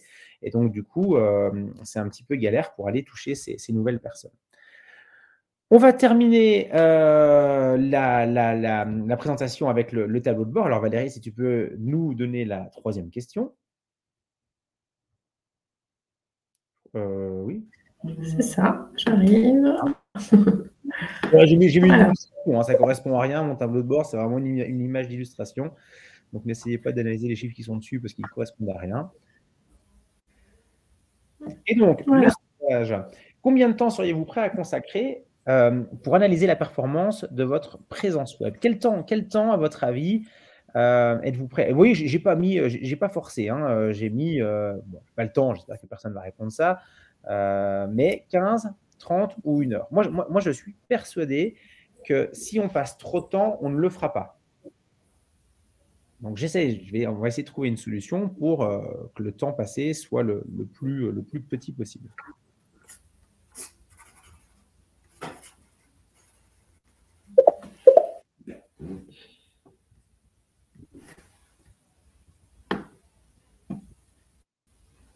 Par mois, Fabienne. Oui, je n'ai pas précisé. Je pense qu'une analyse mensuelle, c'est bien. Par semaine, on ne s'y tiendrait pas. Même les professionnels, ça revient trop rapidement. Et puis, vous savez, aujourd'hui, je ne l'ai pas précisé, des fois, j'ai l'impression que je fais un peu une formation sur les réseaux sociaux, mais on tend quand même à réduire un petit peu le rythme des publications. C'est-à-dire qu'il y a un moment donné, enfin, moi, c'est ma vision en tout cas, mais il vaut mieux publier, par exemple, 3 à 4 publications, allez, on va dire, même 5 ou 6 par mois sur Facebook, mais par contre, ils mettent la qualité, des beaux visuels, une vraie histoire, en tout cas, voilà, des publications, on va dire, intéressantes, à forte valeur ajoutée. Sur Instagram, peut-être 2 ou 3 par semaine, c'est pareil, ça serait déjà pas mal. Mais là, encore une fois, c'est toujours difficile de vous contenir dans des chiffres, parce que s'il y a une semaine où il se passe plein de trucs chez vous, il y a plein de choses à montrer, bah, il faudra y aller. Puis à l'inverse, parfois, c'est plus compliqué.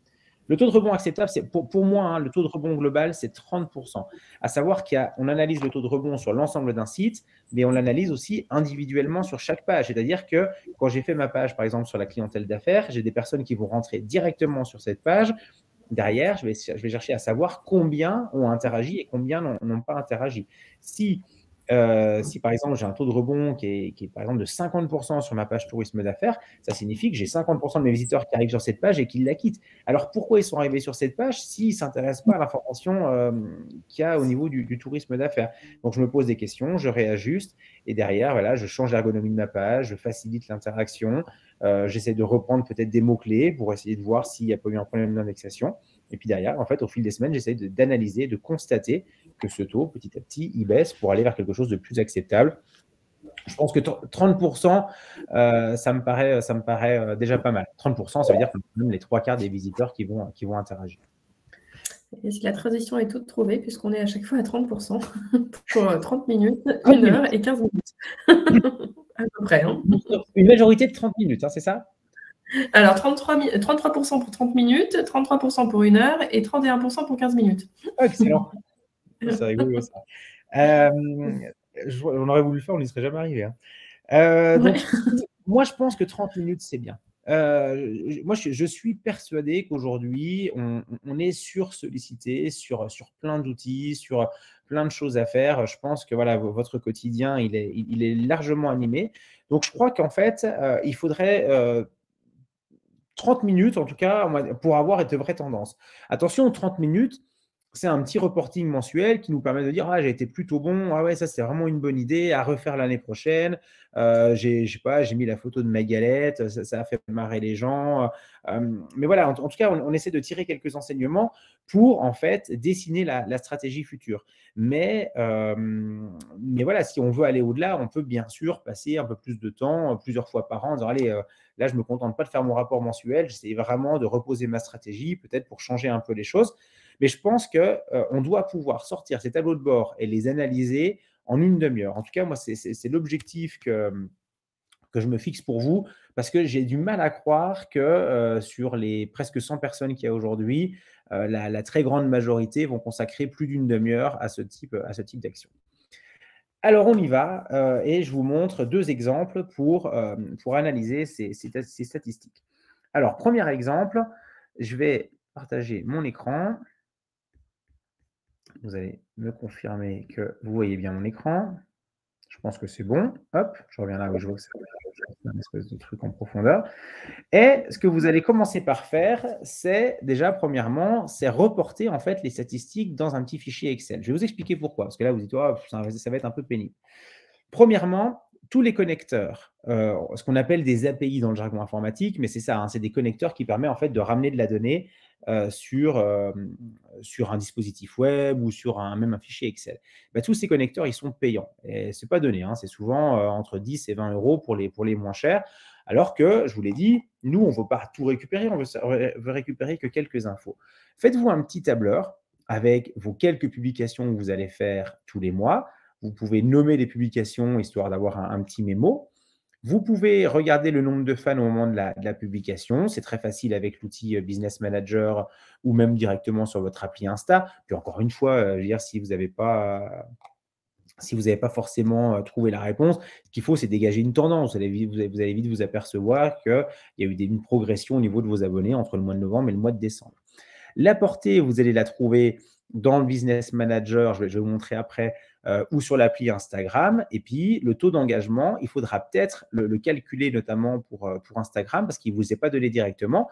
Mais quand vous allez cliquer sur l'application, vous allez ouvrir votre publication, vous allez avoir le nombre d'interactions. Le taux d'engagement, c'est ultra simple à calculer. C'est le nombre d'interactions sur le nombre de personnes qui ont vu la publication et ça vous donne le taux d'engagement.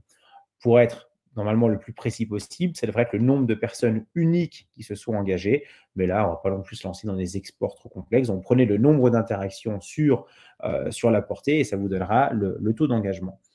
Et vous voyez qu'en fait, ces chiffres-là, il y en a pour 20 minutes, quoi. Hein. Vous récupérez ceux de Insta, vous récupérez ceux de Facebook. Et puis, ceux du site web, c'est un peu différent parce que là, le connecteur, lui, il est gratuit. Donc, soit on décide de tout faire dans Excel et à ce moment-là, il faudra reporter manuellement les chiffres. Mais là, ce qui est assez intéressant, c'est… Attendez, je me remets sur le bon navigateur. Voilà. Soit, en fait, on va dans Analytics et dans Analytics, en fait, on peut récupérer des informations. Donc, si je veux… Alors, voilà, malheureusement, je ne peux pas vous faire une formation analytics aujourd'hui, il faudra un autre webinaire. Mais vous voyez, je vais par exemple consulter la visibilité de mes pages. Ce qui est assez intéressant avec Analytics, c'est qu'ici, j'ai la possibilité d'exporter en Excel et donc, du coup, je peux venir éventuellement, tout simplement, faire des copier-coller au niveau de mon site web. J'avance très rapidement sur Excel parce que je pense que vous l'avez deviné, mais c'est pour moi une solution qui n'est pas idéale. Bon, elle est idéale si vraiment on est un grand débutant et qu'on a peur de s'engager sur Data Studio, on a peur que ce soit trop compliqué, mais je trouve qu'elle est assez limitée. Et donc, bien sûr, là, j'ai mis juste un graphique, je vous épargnais tous les graphiques qu'on pourrait faire, mais derrière, à partir du tableau de données que vous avez, vous pouvez éditer des graphiques pour voir la progression, pour voir le taux, par exemple, d'engagement moyen chaque mois. Enfin, voilà, vous allez essayer en tout cas de mettre en forme la donnée pour la valoriser. Je vous montre maintenant un deuxième exemple, c'est les tableaux de bord. Je vous partagerai le lien de ce tableau de bord. Donc, vous voyez, j'ai fait quelque chose de très, très simple, qui n'est pas forcément très joli d'ailleurs, parce qu'avec ce fond gris, c'est un peu austère, mais bon, on peut changer les couleurs, on peut tout faire.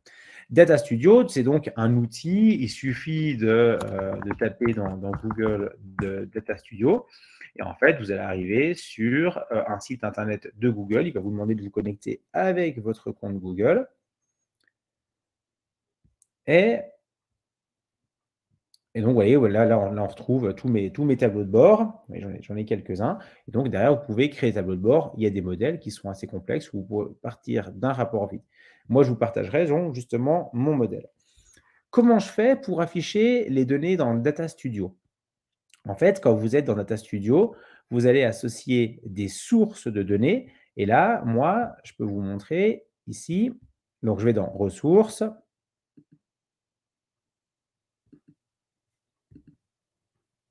Attendez, je crois que j'ai une petite coupure. Voilà, c'est bon, c'est revenu. Donc, gérer les sources de données. Et en fait, j'ai deux sources de données. J'ai un fichier que j'ai appelé modèle simple Facebook, qui est en fait un fichier Google Sheet qui est sur le Drive, et sur mon Google Drive. Et donc, j'ai un connecteur avec Google Analytics. Donc, je vais vous montrer en fait comment tout ça fonctionne. Mon modèle, il est ici. Donc, là aussi, je le partagerai avec vous.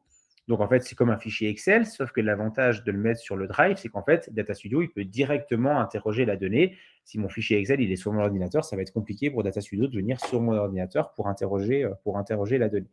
Mais vous voyez qu'ici, en fait, j'ai mis à peine plus d'indicateurs, mais on pourrait très bien reprendre exactement ce que j'ai fait sur mon fichier Excel, c'est-à-dire publication, nombre de fans, portée, taux d'engagement. Et ensuite, quand je suis dans Data Studio, j'ajoute ma nouvelle source de données. Donc, Google Sheet, il va automatiquement récupérer tous mes Google Sheets qu'il va trouver sur mon Google Drive. Je suppose que c'est celui-là, mais je vais prendre celui-là. Il me demande, par exemple, quel signe est. Je clique sur « Ajouter » et là, vous allez voir qu'automatiquement, il va récupérer l'intitulé des colonnes qui se trouve ici, vous voyez, date, fanbase, portée, publication, etc. Et donc ensuite, après, moi, je vais jouer avec ces indicateurs pour les mettre en forme ici. Alors voilà, dans un webinaire d'1 heure, vous imaginez bien que je ne peux pas tout vous expliquer et tout vous montrer. Ce que je vous invite, en fait, c'est à tâtonner, à essayer. Mais par contre, ce qui est génial avec cet outil, c'est que, je vous l'ai montré tout à l'heure, je peux en fait agréger deux sources de données, un tableau Excel pour mettre mes données Instagram et Facebook, et un connecteur Analytics pour mettre mes données de mon site internet. Tiens, je vous montre d'ailleurs comment on ajoute un connecteur Analytics. Donc, rappelez-vous, j'étais dans Ressources, gérer les nouvelles sources de données. Cette fois, je ne vais pas ajouter Google Sheets, je vais ajouter Analytics. Ici, je vais retrouver l'ensemble de mes comptes que je gère sur Analytics. Je vais prendre, par exemple, j'en sais rien, Equestrio. Et je récupère ici la vue Equestrio. Je clique sur « Ajouter ». Alors, je ne vais pas le faire parce que je vais vraiment finir par pourrir mon rapport. Et ça y est, en fait, automatiquement, mon tableau de bord, il est connecté. Ici, je vous ai montré la page Facebook. La deuxième page, ça va être donc Instagram. Et la troisième page, ça va être mon site web. Ainsi, je vais pouvoir consulter les statistiques. directement depuis, dès que j'aurai alimenté mes tableurs Excel, et donc avec Analytics, ça va se faire automatiquement, je pourrai consulter mes stats. Et vous voyez que, en fait, ici, je vais récupérer mes sessions, mon taux de rebond. Je vois que vous voyez qu'ici, il est extrêmement élevé. J'avais pris un site justement pour vous montrer. Le nombre de pages avec les sessions et les pages vues, le taux de rebond moyen, le nombre de sessions sur la période, parce que là, je vais pouvoir aussi sélectionner une période. Si je veux, par exemple, faire une analyse sur 3 mois, j'en ai la possibilité. Et le nombre de demandes d'informations, vous vous rappelez, donc l'indicateur conversion. J'en ai presque fini et je vais répondre à l'ensemble des questions. Mais ce qui est plutôt chouette aussi avec cet outil, c'est qu'en fait, on peut planifier l'envoi, par exemple, mensuel. Pour cela, en haut, j'ai un outil qui s'appelle « Planifier l'envoi du rapport ». Et donc, ensuite, je planifie. Donc, je peux faire, par exemple, je crois que c'est en personnalisé, mais chaque mois, le 12e jour, par exemple, ou j'aurais fait le premier, ça aurait été pas plus mal. Donc, si je fais le premier, il faut que je prenne 1er février, et là, ça sera chaque mois le 1er jour. Bon, je sais que j'avance très, très vite et qu'il me faudrait plusieurs heures pour vous montrer ça. C'est 2 jours de formation, normalement, Data Studio. Mais l'outil, il est assez intuitif et voilà, je pense que pour les plus courageux d'entre vous, vous allez pouvoir, en tout cas, modéliser vos tableaux. Ce qu'il y a de sûr, c'est qu'à partir des modèles que je vais vous fournir, si vous gardez la même trame que ça, j'enlèverai ceux qui ne sont pas utiles, je vous enverrai le tableau épuré, et en fait, vous allez pouvoir reconnecter votre tableur à ce tableau, je vous le personnalise, et puis ensuite, vous pourrez mettre, par exemple, un logo avec votre image, vous enlèverez le fond gris s'il ne vous plaît pas. Vous voyez, là, il y a plein d'outils de mise en forme à droite. Donc, il y a un peu de prise en main, mais ce n'est pas si compliqué. Mais si vraiment ça vous fait trop peur, restez à ce moment-là sur votre fichier Excel. Mais pourquoi je vous conseille fortement de venir annoter toute votre performance des publications? Parce que déjà, les statistiques, elles sont valables que 2 ans. Donc, alors, je sais que ça peut vous paraître beaucoup, mais à la fois, je trouve que c'est super intéressant d'analyser la progression sur plusieurs années. Donc, au moins, vous conserverez des statistiques sur plusieurs années. Et puis, en fait, à chaque fois que vous ferez l'exercice d'aller relever les stats, en fait, vous allez comprendre ce que vous allez faire, ça va mettre du sens et faites-moi confiance, ça sera beaucoup plus efficace que d'arriver sur Analytics et de regarder ça et de se dire mais concrètement, ça veut dire quoi? Est-ce que je suis bien? Est-ce que je ne suis pas bien? Sur votre fichier Excel, vous voyez, par exemple, je ne sais pas si vous mettez la portée moyenne sur chacune des publications, vous pouvez vous créer, par exemple, une ligne d'objectifs et puis voir chacune des publications qui ont atteint l'objectif. Vous pouvez vraiment personnaliser comme vous en avez envie. Donc, c'est vrai que la modélisation, c'est la partie probablement la plus simple, c'est la plus complexe parce qu'il y a un petit peu d'apprentissage technique, que ce soit sur Excel ou Data Studio. Mais par contre, une fois que l'outil il est correctement configuré, derrière, c'est un vrai plaisir. C'est-à-dire qu'en fait, chaque mois, on vient, on ajoute ses publications dans son tableur Excel. Ici, on revient dans Data Studio. Il y a un petit bouton pour actualiser les données. Voilà, ici, j'actualise mes données. Et hop, il y a tous mes tableaux comme ça qui se mettent en forme automatiquement. Et ainsi, j'ai une lecture et je vois ensuite une progression au fil des mois. Donc voilà, tout ce que je vous ai présenté, bien sûr, ça sera partagé dans les ressources pédagogiques qui vous seront envoyées. Et je pense que maintenant, je vais pouvoir répondre à l'ensemble des questions. Je vais arrêter le partage. En fait, il n'y avait pas forcément de questions, c'est des gens qui nous indiquaient qui quittaient la session. Ah, d'accord, j'entendais bip bip. Ouais. J'étais plus sur Livestorm. Je ne savais pas. Par contre, on va lancer, nous, la dernière question. On va lancer la dernière question, évidemment, qui va clôturer ce webinaire. Alors, on a plein de transitions qui sont toutes faites. C'est incroyable, on ne s'était pas capté. Mais... Allez, un sondage pour le dernier sondage du web séminaire de ce jour. Donc, 4e question, c'est cette présentation vous a-t-elle donné envie de planifier un suivi mensuel? Oui, je suis très motivée, j'ai envie d'essayer, mais je ne suis pas sûre d'y arriver, ou c'est trop complexe pour moi, ou je n'ai pas le temps. J'espère qu'on aura un maximum à minima. J'ai envie d'essayer. C'est vrai que la formalisation, elle est un peu complexe, mais à la fois, j'ai envie de dire, c'est tous les outils numériques. À un moment donné, il faut se lancer, il faut essayer. Et ce n'est pas si complexe que ça. On va transmettre la matrice à tous les participants. Ça va déjà donner une bonne base de travail. Oui, voilà. On a justement une question qui a été posée dans la bonne rubrique. Je remercie Gilles. Pour le coup, database, est-ce transférable sur Excel? Alors, en fait, Data Studio, lui, en fait, c'est qu'un outil qui formalise la donnée. C'est-à-dire qu'en fait, il fabrique des, comment ça s'appelle, des graphiques. Donc, ça veut dire que votre base de données, elle peut, par contre, elle doit être sur Google Sheets si vous êtes avec Facebook et avec Insta. Par contre, Google Sheets, c'est un tableur. C'est exactement comme Excel. Donc, en fait, vous passez de l'un à l'autre. C'est-à-dire que si vous mettez un fichier Excel sur le Drive, il va automatiquement devenir un Google Sheets. Et à l'inverse, si vous téléchargez Google Sheets, vous pouvez l'ouvrir avec comment ça s'appelle, avec Excel. Donc, les deux sont la même chose, c'est des tableurs. Mais attention, Data Studio, c'est qu'un outil en fait, qui vous fait des dessins. Mais en fait, il n'y a aucune donnée stockée dans Data Studio. La donnée, elle est toujours ailleurs. C'est ça qui est un petit peu complexe à comprendre avec Data Studio.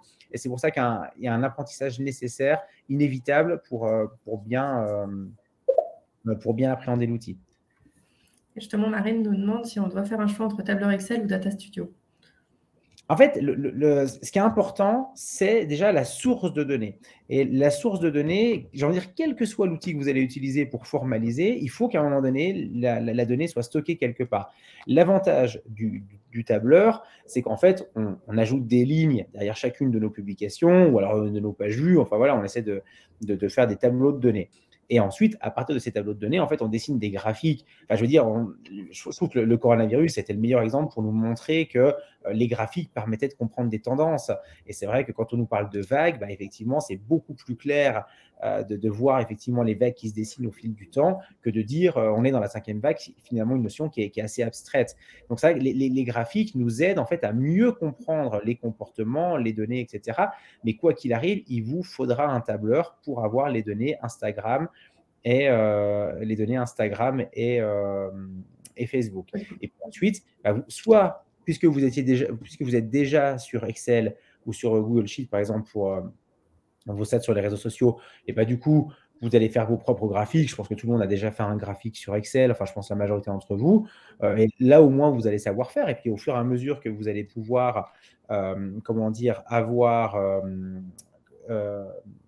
avoir des statistiques qui vont s'agrémenter, on va dire, dans le fichier, et ben en fait, vous allez avoir des graphiques qui vont évoluer. Et puis, pour les plus courageux d'entre vous, peut-être que vous irez vers Data Studio. Il y a un peu plus de travail préparatoire, mais je peux vous garantir qu'après, il y a du temps qui est gagné parce qu'en fait, après, vous allez simplement sur votre Drive, vous allez ouvrir votre Google Sheet, vous renseignez toutes les publications du mois avec les stats, la portée, le taux d'engagement, etc.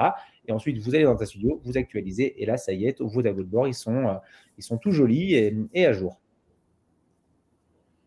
D'autres questions pour le coup? Profitez-en sur le chat. Voilà. Bon, j'ai encore un petit peu explosé le temps, j'en suis désolé, je sais que Donc, au niveau des retours, on a 52% qui se déclarent motivés, enfin, très motivés même. Ah, cool. Et qu'ensuite, avec 48%, j'ai envie d'essayer, mais je ne suis pas sûre d'y arriver. Donc, peut-être qu'il y aura un peu de SAV. Bon, en tout cas, moi, je vous conseille sincèrement de le faire parce que je trouve que dans l'animation de nos outils numériques, il y a quand même quelque chose de… C'est pas comme une boulangerie où tous les jours, tu vois quand même tes acheteurs qui rentrent et tu peux analyser visuellement, en tout cas, leur comportement. C'est vrai que le site Internet, les réseaux sociaux, c'est quelque chose de très abstrait et on a vraiment du mal, en fait, à visualiser concrètement ce qui se passe sur ces outils-là. Donc, c'est vrai que les petits indicateurs que je vous ai donnés, c'est aussi donner du sens à votre travail et puis valoriser vos actions, se dire que finalement, le temps qu'on passe, ça sert à quelque chose.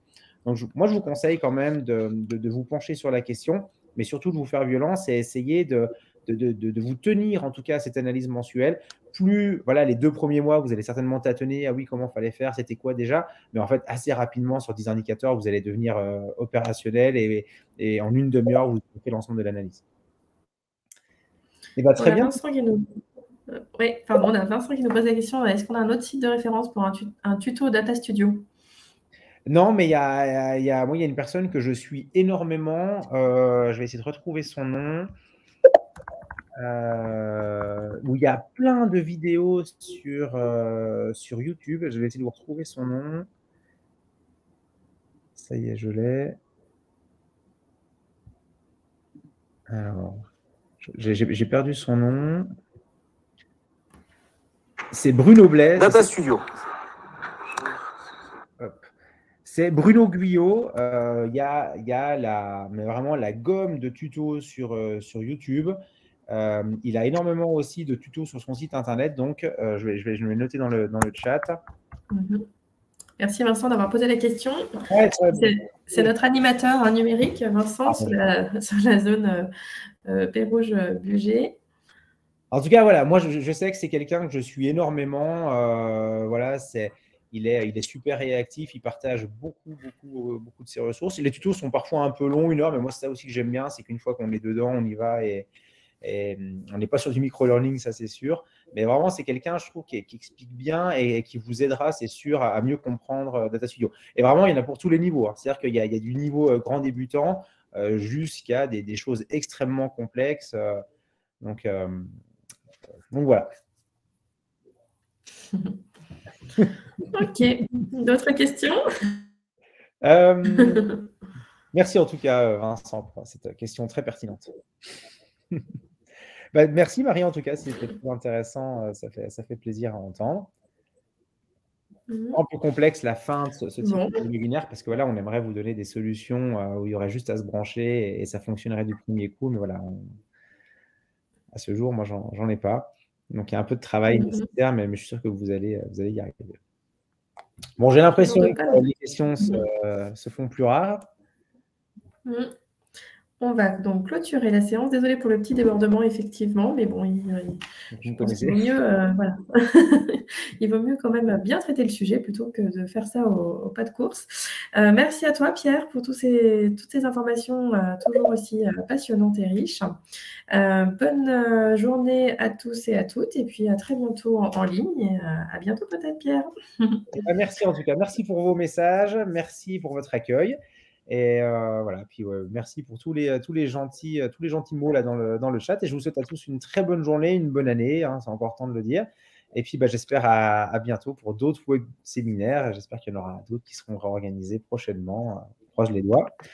Et bon courage pour l'animation de vos outils numériques. Merci Pierre. Bonne journée à tous. Au revoir. Bonne journée. Au revoir.